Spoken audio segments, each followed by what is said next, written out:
Now Canadians are learning it was a bait and switch. Today, another terrible tragedy.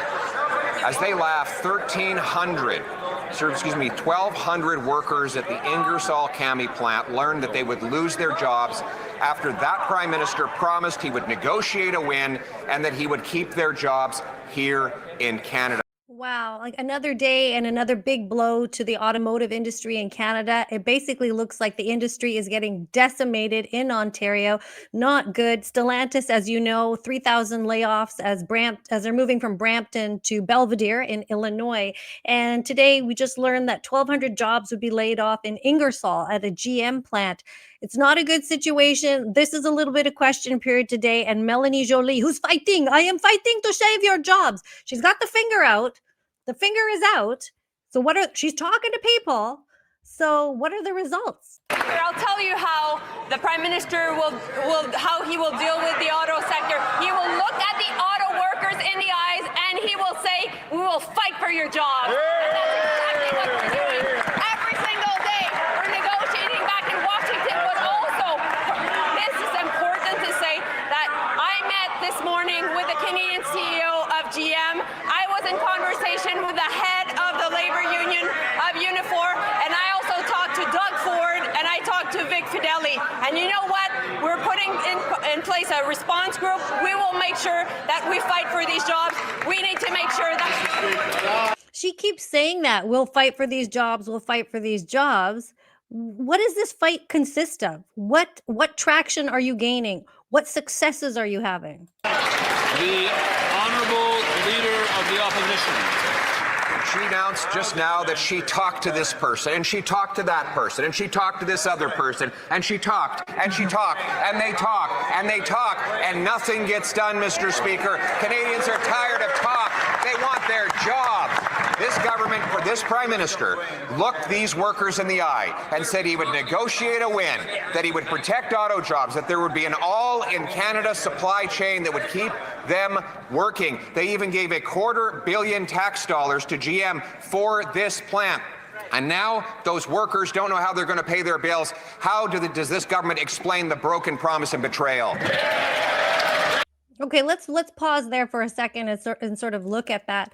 Mélanie Joly has sent a letter. She sent a formal warning letter to Stellantis, to the CEO, Antonio Filosa, saying that she's expressing extreme concern over the company. Now my hand is out, but at least my finger isn't out. But that she's expressing extreme concern over the company's decision to shift Jeep Compass production from Brampton to Belvedere, right? So the letter describes the move as unacceptable, threatens legal action, that she says that it breaches a legally binding commitment that Stellantis made to maintain its full Canadian footprint, including Brampton.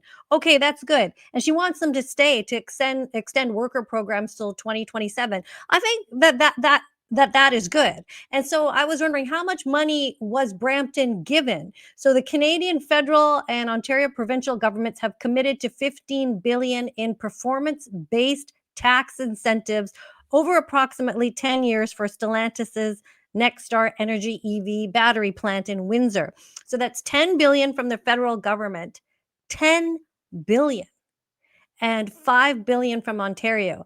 No funds have yet been dispersed for Brampton-specific retooling, per Ontario Premier Doug Ford. And the federal government is now considering Stellantis in default on these agreements and potentially clawing back support. I don't know. I think the chances are very low that Stellantis will stay. It's low to moderate. A deal will have to be worked out, an incredible deal for them to stay. They've got the tariff pressure, supply chain disruptions, financial pressures, heavy taxation here in Canada. I mean, if they doled out all that money, or all that money is on the table, what exactly are they doing? But she cannot seem to save the car industry, yet she wags the finger.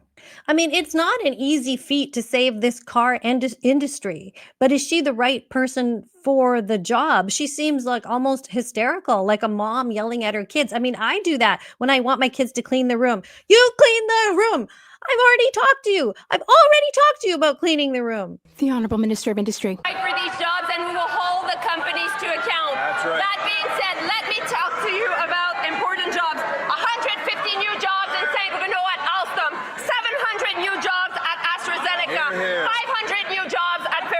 AstraZeneca, 700 new jobs at AstraZeneca. What do we need AstraZeneca to make? More blood clotting injections?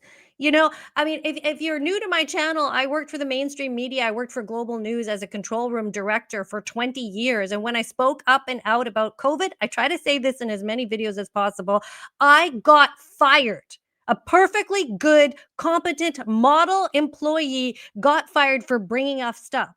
You remember, you know, this is the reason why you didn't you couldn't go over to Christmas with your family if you didn't have a certain thing, and that we separated everybody, and the hell that we caused in this country. We knew what we were doing, and it was a crock of shit. And if I spoke up about it, which I did, I lost my job. But I'm not bitter, am I? In Ontario, K&S Potash, 50 new jobs. Hitachi Energy, 500 new jobs. This government is building a strong Canadian economy. It's just lip service, girl. It's lip service. The car industry is done here, and you're not doing anything to save it. And where is your? Oh my gosh, I thought this was Gary and Desangari for a second. And where is Carney and the deals? And just today, it was announced in Ottawa this morning that General Motors is ending its production of its Bright Drop electric delivery van in Ingersoll, Ontario. Now, I think I read somewhere that the CEO said that it wasn't due to like tariffs or anything like that, but that it was due to just there was not a demand for this type of vehicle. So obviously tough news this morning for the workers in Ingersoll for GM. I had a conversation with the Canadian CEO of GM this morning. I had a conversation with the head of Unifor who represents the employees. And a conversation with Doug Ford and Sorry, I don't like Unifor at all. They were my union when I got fired from Global. They didn't help me at all. And I think that the Unifor at the time received funding for something, and they decided which media companies got this sort of, I think, the bailout money to toe the line on the jibber jabbers. Vic Fideli, his Minister of Economic Development.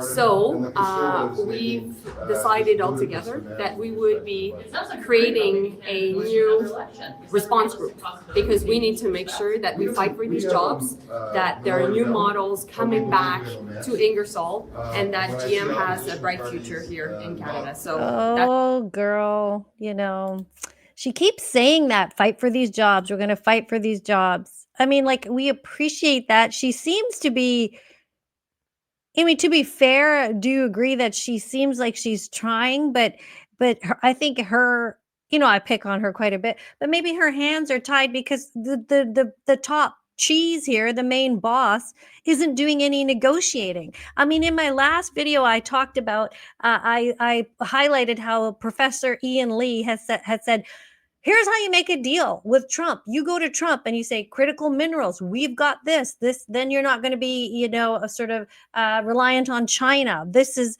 the deal that we have for you. And Carney needs to make that deal, but he's off in England. He's off doing interviews. He's doing something for Oktoberfest, drinking beer. He doesn't take this seriously. He doesn't have to worry about putting food on the table. He doesn't have to stretch a dollar. He doesn't have to go buy chicken and beef and hot dogs and make lunches for his kids or whatever. He's not in that position. He can't relate to that position. I think he just kind of shrugs his shoulders when he hears about layoffs, like, oh, well. I mean, he doesn't have any interest in sort of saving the country. He's just a talker. He's just a phony sort of snake oil salesman. That's what he reminds me of. I want him to do better. Like, I don't want to sit here and be all biased constantly, but I'm not seeing any results from this guy at all. And the thing is, if you're Trump, you're going to be like, I don't want your cars. Like, if Carney went on Global News and said, I don't want American cars, we're going to get Mexican cars and we're going to make our own cars. Or if he said something like that, then people would be like, okay, you know, you're going to keep the industry here. If he went to Trump and said, we don't want American cars, people would be like, oh yeah, elbows up.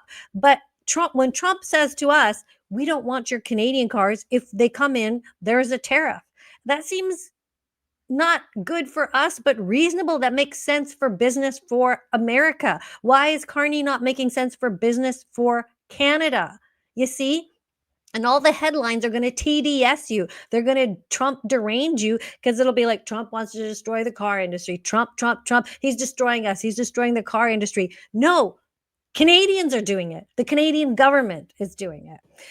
Anyway, thanks for joining me on this video today. Let me know what you think about Mélanie. Do you think she's doing her best and trying, but she doesn't even know the game that she's in? It does remind me, like, when people work in a system, they're part of a system, they're part of doing something bad, but they don't realize what they're a part of.